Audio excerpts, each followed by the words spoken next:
Hello and welcome back to NWSL Talk here on Women's Football Talk. Now before we get into today's video, make sure you smash that subscribe button and turn on the post notification bell so you never miss a video of ours.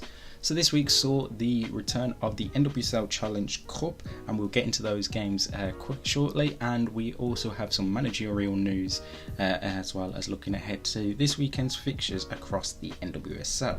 So let's have a look back at the Challenge Cup match day 1 results. So excuse me, the Orlando Pride took on the North Carolina Courage, and it was a game that finished 1-1. Orlando did take the lead just before the hour mark, before a 99th minute equaliser from Denise O'Sullivan got a point for the North Carolina Courage in that one. Gotham FC beat Washington Spirit by 1-0. Lynn Williams with the goal there. KC Corinth beat Houston Dash by 2-0 with KC Kaiser scoring both goals there. OL Reign beat Angel City by 2-0. Jordan Heitemer and a Behan own goal was enough for OL Reign there.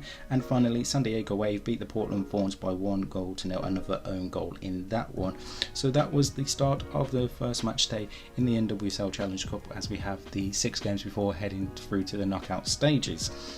Some other news before the game started yesterday was that KC Corinth have parted ways with head coach Matt Potter. The press release stated that the decision was related to issues around his leadership and employment responsibilities. So obviously we don't know the full context of that, but very early in the season you've got to imagine that something quite worrying has happened there for the KC Corinth to get rid of their manager after so little games in the season. However, the Corinth also announced that assistant coach Caroline Spolbaum will assume interim head coaching responsibilities, including last night's Wednesday night's Challenge Cup game for the KC Corinth. So it's very concerning times there for the KC Corinth so early on into the season, having to look for a new manager, and obviously we won't speculate on anything in regards to that, but when we get some more information both either on the second or KC Corinth's new manager, we will let you know here on the channel.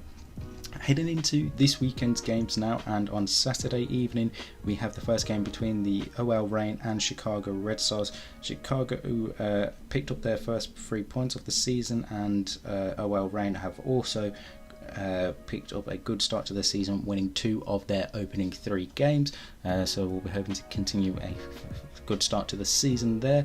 Then we have some games later on in Saturday evening / Sunday morning for the UK, and we start off with Washington Spirit against the Houston Dash at midnight. Then we have Gotham FC versus North Carolina Courage, and then early hours of the morning, late at night in the US, we have the Portland Thorns versus Racing Louisville. And then on Sunday evening we have 2 games as the Kansas City Current take on the Orlando Pride, and we finish off the weekend with a battle on the West Coast as Angel City take on San Diego Wave. So some good games to look forward to this weekend. Obviously the likes of Portland and Washington Spirit are going to try and keep up their fantastic start to the season without losing a game, as well as Houston Dash, who I know have drawn a game as well, so remain undefeated. So it's going to be very interesting to see what happens in the games this weekend. The Utah Royals, who are set to join the NWSL next season, have announced former US Women's National player Amy Rodriguez as the team's new manager, and the first ever in the club's history since it has been reformed. A reminder, they will be one of 2 teams joining the NWSL next season, as well as a team from the Bay Area, with team name and identity still yet to be revealed.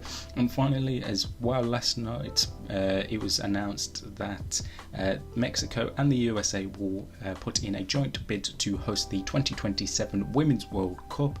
So that will be a year after the men's have hosted it, as well as Canada being in the men's one, but no Canada in the women's one. So that will be the USA and Mexico to try and bid amongst 4 other confirmed bids. So we have one from South Africa, one from Brazil, and then a joint one from Belgium, the Netherlands and Germany, trying to host the next edition of the World Cup. So that is it for this week's NWSL Talk. We'll keep you right up to date with all the news and stories coming across the NWSL. In the meantime, make sure you're following us on Twitter and Instagram for all the latest news and stories, NWSL wise or any other football. And if you want to check out our other video, we have the rundown looking at this weekend's UEFA Women's Champions League semi-finals and look at all the other action taking place this weekend in the big European leagues. In the meantime, like I said, make sure you subscribe to the channel with post notification bell turned on, and that you are following us on social media as well to keep up to date with everything. And in the meantime, we'll see you soon.